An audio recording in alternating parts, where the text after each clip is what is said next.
नमस्कार दोस्तों, यदि आपने रूट कैनाल करवाया हुआ है और उसके बावजूद भी आपको उस दांत में दर्द हो रहा है, तो आपकी कंडीशन इन 4 पेशेंट से बहुत मिलती है। सबसे पहले जानते हैं रवि के बारे में। रवि की मेन प्रॉब्लम यह है कि उसने रूट कैनाल ट्रीटमेंट कंप्लीट करवाया और अगले ही दिन से उसके दांत में बहुत तेज दर्द होने लगा।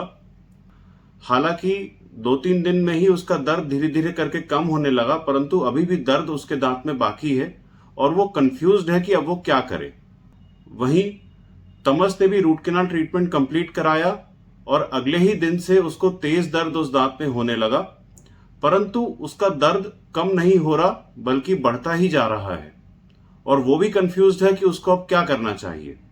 वहीं अनीता की मेन प्रॉब्लम यह है कि जब उसने रूट कैनाल ट्रीटमेंट कंप्लीट कराया था उसके बाद से उसको कोई भी दर्द नहीं था, परंतु जब से उसने उस दांत पे कैप फिट करवाया है तब से वो उस जगह से कुछ खा नहीं पाती क्योंकि उसको उस दांत में दर्द हो रहा है और उसे भी समझ में नहीं आ पा रहा कि वो आगे क्या करे।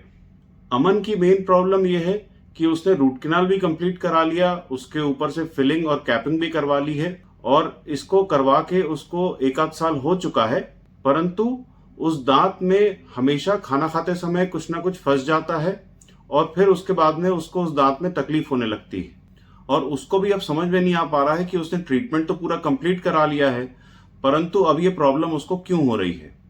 तो यदि आपकी भी प्रॉब्लम्स इन 4 पेशेंट्स जैसी है, यदि आप इनमें से किसी भी समस्या का सामना कर रहे हैं, तो आप इस वीडियो को पूरा और ध्यान से देखें, क्योंकि मैं ऐसे ही कई सारे सवालों के जवाब इस वीडियो में देने वाला हूं।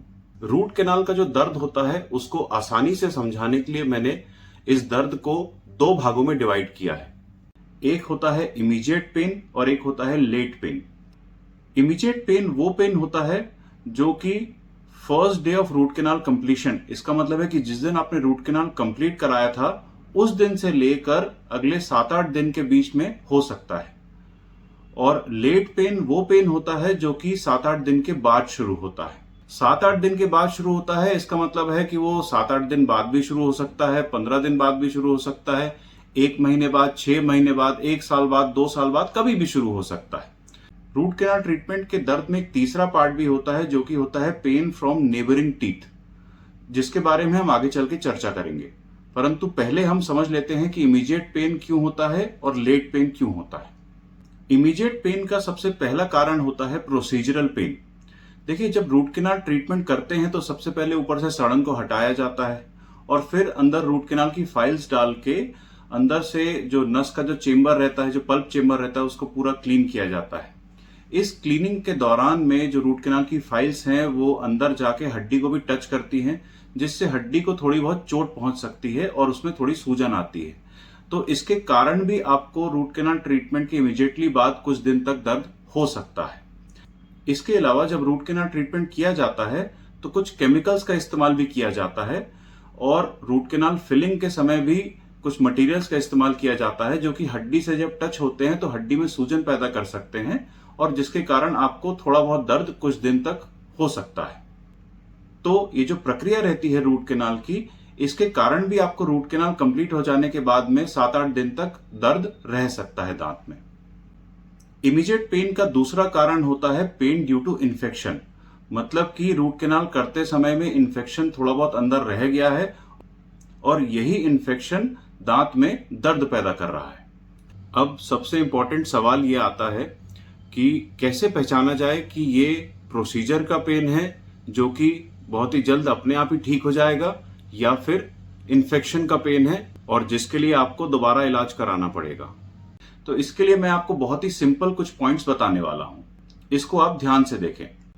जो प्रोसीजरल पेन होता है वो केवल तभी होगा जब आप दांत को जीभ से टच कर रहे होंगे या कुछ खाना वगैरह उस दांत पे चला जाएगा और आप उस दांत से चबा लेंगे। लेकिन यूजुअली जब आप बैठे हुए होंगे तो ये दर्द आपको नहीं महसूस होगा, मतलब जब दांत चब नहीं रहा होगा, दांत को टच नहीं कर रहे होंगे, तब ये दर्द आपको नहीं महसूस होगा।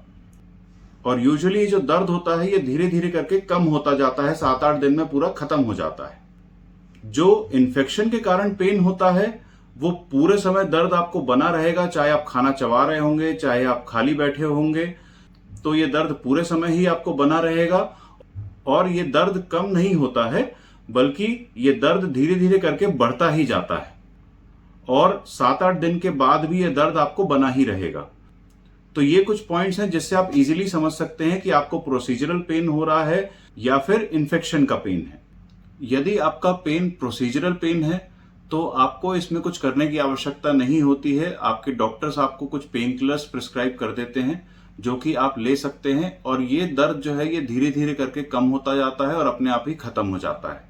इस दौरान में यदि आपको ज्यादा तकलीफ हो रही हो तो आप अपने डॉक्टर से पेन किलर्स प्रिस्क्राइब करा सकते हैं और ये पेन किलर्स लेके आप पेन से रिलीफ पा सकते हैं, परंतु इसमें कुछ प्रोसीजर कराने की आवश्यकता नहीं होती है। वहीं जो पेन ड्यू टू इन्फेक्शन होता है उसमें आपको रूट कैनाल जो है वो रिपीट कराना पड़ेगा, जिसको कि री-आरसीटी या री रूट कैनाल ट्रीटमेंट कहते हैं। यदि रूट कैनाल रिपीट नहीं हो सकता है तो फिर दांत को निकलवाना पड़ेगा। अब हम जानते हैं लेट पेन के बारे में, जो कि यूजुअली 7-8 दिन के बाद शुरू होता है। 7-8 दिन के बाद शुरू होता है, इसका मतलब है कि वो 7-8 दिन बाद भी शुरू हो सकता है, 15 दिन बाद भी शुरू हो सकता है, 1 महीने बाद, 6 महीने बाद, 1 साल बाद, 2 साल बाद, कभी भी शुरू हो सकता है। तो इसको हम लेट पेन की श्रेणी में रख रहे हैं। देखिए, सबसे पहले आपको एक बात जानना बहुत ही आवश्यक है कि रूट कैनाल ट्रीटमेंट एक सिंगल प्रोसीजर नहीं है। रूट कैनाल ट्रीटमेंट की जो सक्सेस है वो इस पे भी डिपेंड करती है कि आपका रूट कैनाल कैसा हुआ है, रूट कैनाल ट्रीटमेंट में आपकी क्लीनिंग कैसी हुई है, रूट कैनाल ट्रीटमेंट में जो नसों की फिलिंग की जाती है वो कैसी हुई है, नसों की फिलिंग के बाद में जो ऊपर से परमानेंट फिलिंग की गई है वो कैसी है, और फिर इन सारे प्रोसीजर्स के बाद में जो कैप का नाप लिया गया है वो कैसा है, और जो कैप लगा है उसकी फिटिंग कैसी है, उसकी मार्जिन्स कैसी है। तो ये सारी चीजें मिला के ही आपका रूट कैनाल ट्रीटमेंट सक्सेसफुल बनाती हैं। यदि इनमें से किसी भी स्टेप पे कहीं पे भी कुछ मिस्टेक हुई होगी तो आपको लेट पेन यानी कि आगे चल के कभी भी दांत में दर्द हो सकता है। अब ये कैसे होता है वो मैं आपको आगे चल के समझाता हूं। लेट पेन में सबसे पहला पॉइंट रहता है इनएडिक्वेट आरसीटी। मेरा एक पूरा वीडियो इसके बारे में है जो कि आप देखेंगे तो आप जान पाएंगे कि आपका रूट कैनाल ट्रीटमेंट जो है वो सही हुआ है कि नहीं है। यदि आप चाहें तो वो वीडियो जाके देख सकते हैं। तो इसके बारे में मैं ज्यादा डिस्कशन नहीं करूंगा, बस शॉर्ट में ये बता दूंगा कि रूट कैनाल ट्रीटमेंट यदि सही नहीं हुआ है और दांत की नसों में इन्फेक्शन बचा हुआ है तो आपको आगे चल के दांत में दर्द भी हो सकता है, दांत हिलने भी लग सकता है, या फिर दांत में मसूड़े के आसपास कोई छोटी मोटी फुड़िया या फिर छोटा छाला बना रह सकता है जो कि बार बार बनेगा और बार बार हील होगा। यदि रूट कैनाल ट्रीटमेंट सही से नहीं हुआ है तो ये दर्द आपको धीरे धीरे करके कंटिन्यूस बना रहेगा। दांत में जब आप यूज कर रहे होंगे तो भी आपको दर्द होगा, बैठे बैठे में भी दर्द शुरू हो जाएगा और ये पेन धीरे धीरे करके आपको बढ़ता ही जाएगा। हो सकता है कि कुछ महीनों में बढ़े, हो सकता है कि कुछ सालों में बढ़े, या फिर ये भी हो सकता है कि आपका दांत धीरे धीरे करके हिलने लगे और या फिर दांत के आसपास जो मसूड़ा मौजूद होता है उसमें छोटी कोई फुड़िया बन जाए या फिर छोटा मोटा कोई छाला बनने लगे जो कि बार बार बनेगा, बार बार डिसअपियर होगा। इसका उपाय यही रहता है कि या तो आप रूट कैनाल ट्रीटमेंट उस दांत में दोबारा करवा लें, या फिर यदि रूट कैनाल ट्रीटमेंट दोबारा नहीं किया जा सकता है तो फिर उस दांत को आपको निकलवाना पड़ेगा। लेट पेन का दूसरा कारण रहता है इनएडिक्वेट फिलिंग, यानी कि जो रूट कैनाल ट्रीटमेंट कंप्लीट होने के बाद में जो परमानेंट फिलिंग की जाती है वो अच्छे से न की जाए। यदि ये फिलिंग अच्छे से नहीं की जाती है तो फिर दांतों में कहीं ना कहीं दांत और फिलिंग के बीच में या दांत फिलिंग और मसूड़े के बीच में कहीं ना कहीं ऐसे गैप छूट जाते हैं जहां पे खाने के कण आगे चल के फंसते हैं और फिर ये मसूड़े में सूजन और सड़न वापस पैदा करते हैं और फिर आपको इससे धीरे धीरे करके दर्द होने लगता है। इनएडिक्वेट फिलिंग के कारण जो दर्द होता है वो खाना फंसने के कारण होता है और वो हल्का हल्का दर्द आपको कंटिन्यूस दांत में बना ही रहेगा। बहुत ही कम ऐसे चांसेस होते हैं जिसमें आपको बहुत तेज दर्द दांत में आए। इसका उपाय यही होता है कि आप उसमें जो फिलिंग हुई है उसको सही करवाएं ताकि आगे चल के आपको दिक्कतें ना हो। लेट पेन का तीसरा कारण रहता है इनएडिक्वेट कैप मार्जिन्स, मतलब कि जो कैप आपका बनाया गया है वो उतना अच्छा नहीं बनाया गया है। तो इसमें भी वही चीज होती है, जब कैप अच्छे से नहीं बनता है तो जैसा कि आप इस फोटो में देख पा रहे हैं जो कैप है वो दांत के ऊपर प्रॉपरली फिट नहीं हो पा रहा है और उसके बीच में कुछ जगह रह गई है। यदि ये कैप की मार्जिन्स ऐसे ही रखी जाती हैं तो आगे चल के इसमें खाना फंसेगा और दांत में सड़न भी आएगी और मसूड़े की प्रॉब्लम्स भी आगे चल के डेवलप होंगी। इसलिए जरूरी यह है कि कैप की मार्जिन्स जो है उनको सही प्रकार से बनाया जाए और उनकी फिटिंग सही प्रकार से की जाए, जैसा कि आप इस अगली फोटो में देख पा रहे हैं। इन फोटोग्राफ्स में आपको दिख रहा है कि कैप जो है उसकी फिटिंग अच्छी है, मार्जिन्स वगैरह ठीक दिख रही हैं। परंतु यदि क्लोजली ऑब्जर्व किया जाएगा तो हम ये देखेंगे कि एकदम परफेक्ट फिटिंग जो है कैप की वो दांत के ऊपर नहीं आई है और थोड़ी दरार जो है वो दिख रही है। मतलब कुछ जगह जो है वो दांत और कैप के बीच में रह गई है। हालांकि ये जगह बहुत ही कम है, परंतु बैक्टीरिया को अंदर जाने के लिए जगह ही कितनी चाहिए होती है, तो इतनी जगह भी छोड़ना और फिटिंग में इतना हल्का इम्परफेक्शन भी आगे चल के दिक्कतें दे सकता है। तो कैप की जो फिटिंग होनी चाहिए दांत के ऊपर वो एकदम परफेक्ट होनी चाहिए, जिससे कि आगे चल के दिक्कतें ना आए।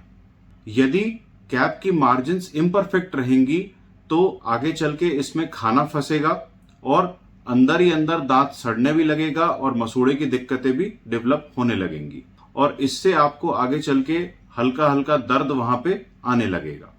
हो सकता है कि ये दर्द धीरे धीरे करके आगे बढ़ता भी जाए। इसका उपाय यही होता है कि कैप की मार्जिन्स को ठीक कराया जाए और यदि वो ठीक नहीं हो सकती है तो कैप को रिप्लेस किया जाए, यानी कि दूसरा कैप लगाया जाए। तो यदि कैप सही नहीं है तो यूजुअली जो दर्द होता है वो खाना फंसने के कारण होता है और ये दर्द भी हल्का हल्का ही होता है। और इसका उपाय भी यही है कि आप कैप को निकलवा लें और दूसरा और बेटर क्वालिटी का कैप उस जगह पे लगवा लें। लेट पेन का चौथा कारण होता है कैप और दांत के बीच में गैप होना।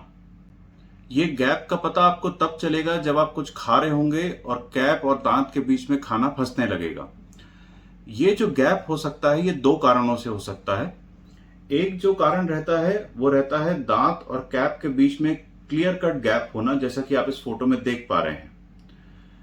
यदि ये इस प्रकार का गैप है जो थ्रू एंड थ्रू ऊपर से लेकर नीचे तक पूरा गैप है, तो इसका जो उपाय रहता है वो यही रहता है कि आप कैप को चेंज करवाएं और इससे बेटर क्वालिटी का और बेटर फिटिंग का कैप आप बनवाएं। दूसरा प्रकार का जो गैप रहता है वो इस प्रकार का दिखता है, जो कि ट्रायंगुलर शेप का रहता है। इसमें दांत जो रहता है वो कैप के साथ में ऊपरी भाग में तो टच रहता है, लेकिन नीचे से जहां से पहले ही मसूड़े और हड्डी का नुकसान हो चुका होता है वहां से कैप को बगल वाले दांत से टच नहीं कराया जा सकता। और ये जो गैप है ये आपके मसूड़े में इन्फेक्शन या सड़न वगैरह के कारण जो है ये बनता है और इसको मेंटेन करने के लिए आपको इस एरिया में ठीक से ब्रशिंग ही करनी पड़ती है। इसके अलावा इस गैप को बंद करने का और कोई जरिया नहीं रहता है। परंतु यदि आपने ठीक से ब्रश नहीं किया, ठीक से मेंटेन नहीं किया, तो इस गैप में खाना फंसेगा और फिर यहाँ पे आपको मसूड़े में सूजन आ सकती है, हल्का दर्द हो सकता है। इसका उपाय ये होता है कि आप यहाँ पे अपने डॉक्टर के पास जाके स्केलिंग करा लें, सफाई करा लें और फिर इस एरिया को ठीक से ब्रश करके मेंटेन रखें। गैप होने का एक कारण और भी हो सकता है, जो कि इस फोटो में आपको दिख रहा है कि जिस दांत पे कैप लगा है उसके अगल बगल वाले दांतों में सड़न है और वहां पे जिस जगह पे सड़न है वहां पे गैप क्रिएट हो रहा है। यानी कि कैप में कोई भी फॉल्ट नहीं है, मसूड़े में कोई भी फॉल्ट नहीं है, लेकिन अगल बगल के दांत क्योंकि सड़े हुए हैं इस कारण से गैप बन रहा है और वहां पे खाना फंस रहा है। इसका उपाय बहुत ही सरल होता है कि जिस दांत में सड़न है आप उस दांत में फिलिंग करा लें तो वो गैप भी ऑटोमेटिकली बंद हो जाएगा और खाना फंसना भी बंद हो जाएगा। अब हम पेन के तीसरे एस्पेक्ट के बारे में बात करते हैं, यानी कि वो पेन जो कि रूट कैनाल वाले दांत से ना आकर अगल बगल से कहीं से आ रहा है। हो सकता है कि साइड वाले किसी दांत से आ रहा हो या फिर किसी और दांत से आ रहा हो। जैसा कि आप इस एक्सरे में देख पा रहे हैं, इस एरिया में इकट्ठे 5-6 दांत सड़े हुए हैं और 2 दांतों में पुराने रूट कैनाल ट्रीटमेंट भी किए हुए हैं जो कि उतने परफेक्ट नहीं है। यदि आप किसी भी एक दांत में रूट कैनाल ट्रीटमेंट शुरू कराते हैं और उसको फिनिश करा लेते हैं तो हो सकता है कि आपको उस एरिया में वापस दर्द आए। इस टाइप के केसेस में डॉक्टर्स एडवाइस करते हैं कि आप पूरे एरिया का ट्रीटमेंट कराएं, केवल एक दांत का ना कराएं।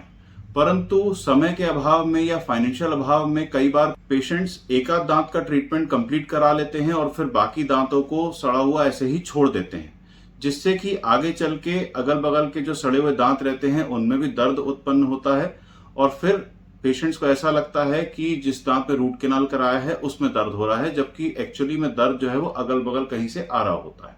तो इसका उपाय ये है कि आप इन बाकी बचे दांतों का भी प्रॉपर ट्रीटमेंट कराएं, जिससे आपको आगे चल के दिक्कतों का सामना न करना पड़े। उम्मीद है ये वीडियो आपको पसंद आया होगा। जिन लोगों ने हमारा चैनल सब्सक्राइब नहीं किया है उनसे निवेदन है कि हमारा चैनल जरूर सब्सक्राइब करें। समय देने के लिए आप सभी का बहुत बहुत धन्यवाद।